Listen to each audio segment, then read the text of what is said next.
It is June 27th, and after the dramatic nothing burger that was the Russian coup, Ukrainian forces continue to run into a brick wall, failing to capitalize on Russian turmoil for their offensive.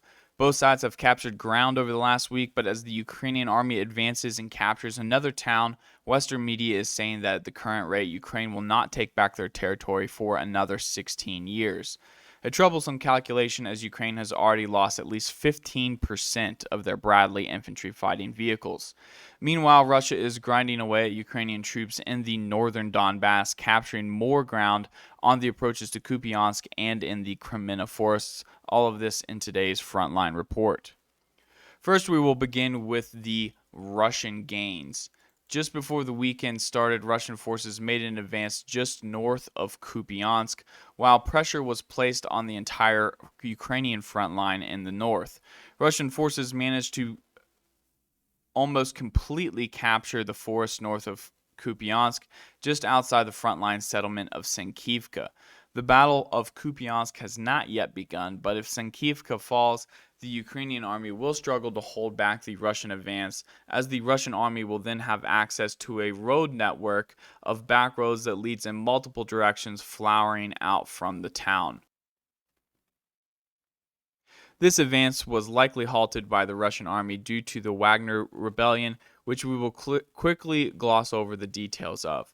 First, just a quick word from today's sponsor. Support for NWE War Reports is brought to you by Manscaped, who is the best in men's below-the-waist grooming. Their products are precision-engineered tools for your family jewels. Listen, guys, we have all been there. It's Friday night, and your ass is on the couch 4 hours deep in a game of Warzone. Fist deep in a bag of chips, and all of a sudden you get that text from homegirl that's been giving you the googly eyes that says, "Meet me at the bar in 20 minutes, winky face." 20 minutes, and you aren't prepared. So you run to the bathroom, grab your razor, and start hacking away. By the time you're done, it's a war zone down there. You're crying, she's crying, and we're all crying for you. And guess what? I have the solution for you. The Performance Package 4.0 from Manscaped has arrived, and oh man, is it a game changer. Their 4th generation trimmer, the Lawnmower 4.0, features a cutting-edge ceramic blade to reduce grooming accidents thanks to their advanced skin-safe technology, which helps reduce nicks, snags, tugs, and all of those delicate places. The Lawnmower 4.0 is waterproof and has a 4000 K LED spotlight that you need for a more precise shave. Because this trimmer is waterproof, you can say goodbye to the mess on the bathroom floor. But that's not all. The Performance Package 4.0 also includes the Weed Whacker nose and ear hair trimmer. The Weed Whacker is also waterproof and has proprietary skin-safe technology to protect your delicate little nose holes. Additionally, you can change the way you approach your hygiene routine with the Crop Preserver Ball Deodorant and the Crop Reviver Ball Toner. Ooh. Trust me when I say this, fellas, the googly-eyed girl will be thanking you. Manscaped even threw in 2 free gifts to their Performance Package 4.0, the Manscaped Boxers and the Shed Travel Bag. I'm not going to lie, I'm wearing the Boxers right now, and they're so cozy. I will be taking this travel bag on all of my summer camping trips. It's tough, it's rugged, and frankly, it just looks cool.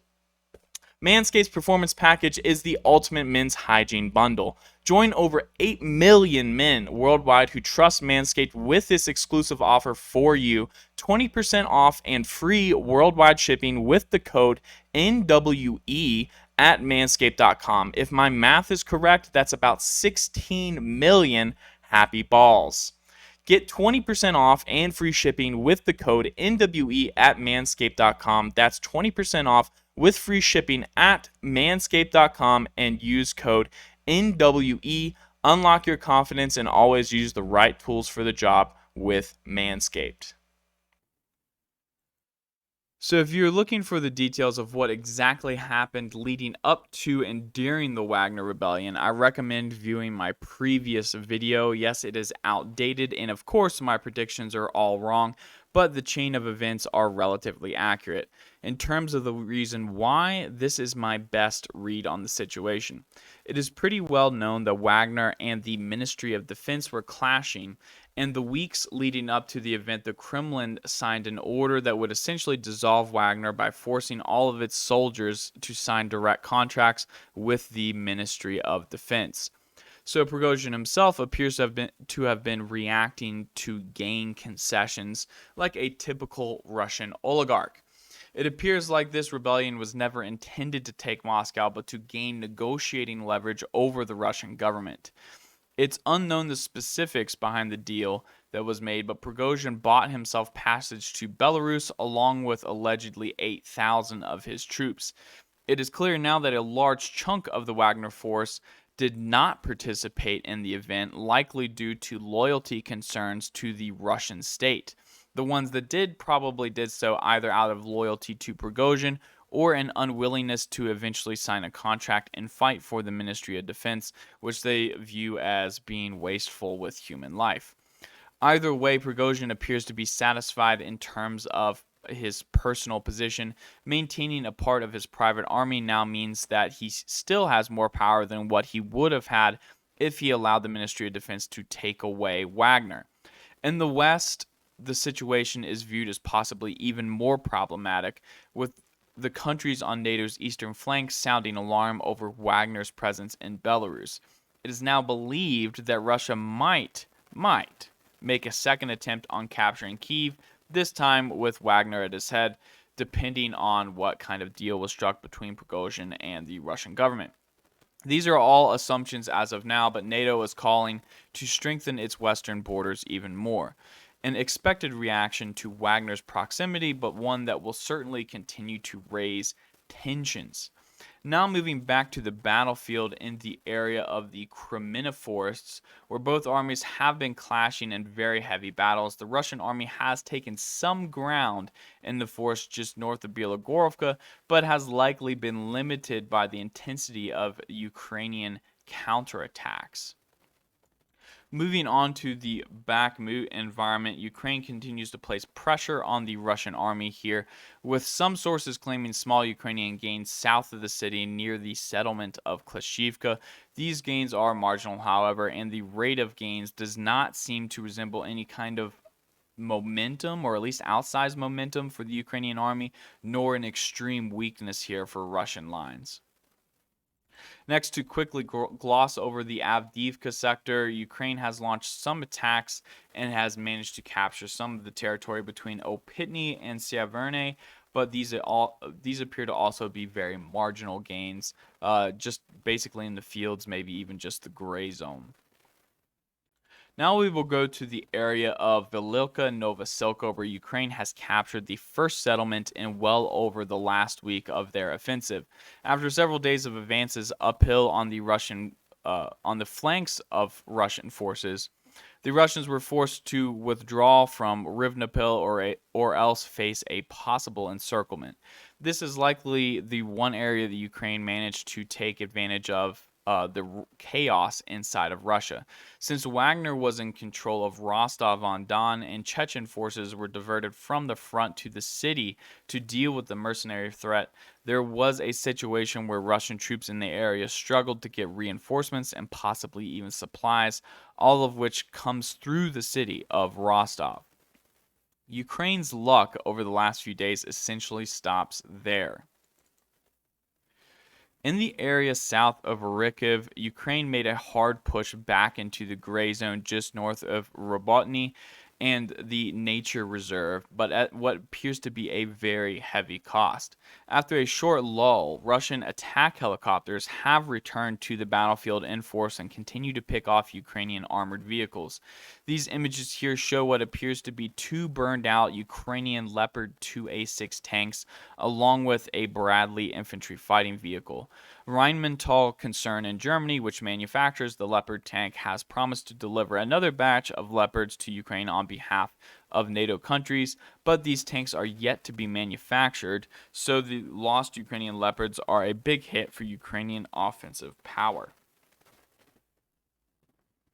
In the final advance Ukraine is attempting, we need a little backstory. Last week, Ukraine managed to hit the Russian bridge connecting Crimea to the Kherson region, allegedly with a Storm Shadow missile, this limiting road traffic. Whatever weapon was used, it was very powerful and has put the bridge offline for several weeks.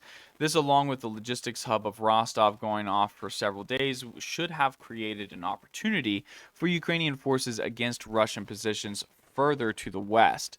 So an assault was launched, this time across the Dnieper River, and a bridgehead was established at the location of the destroyed Antonovsky Bridge directly in front of the town of Oleshki. From the look of it, Ukrainian troops on the eastern side of the river since the crossing have been getting hammered. Russian tanks and IFVs were rushed to the location, which they have direct road access to, while Ukrainian troops have to get resupplied over the wide open river.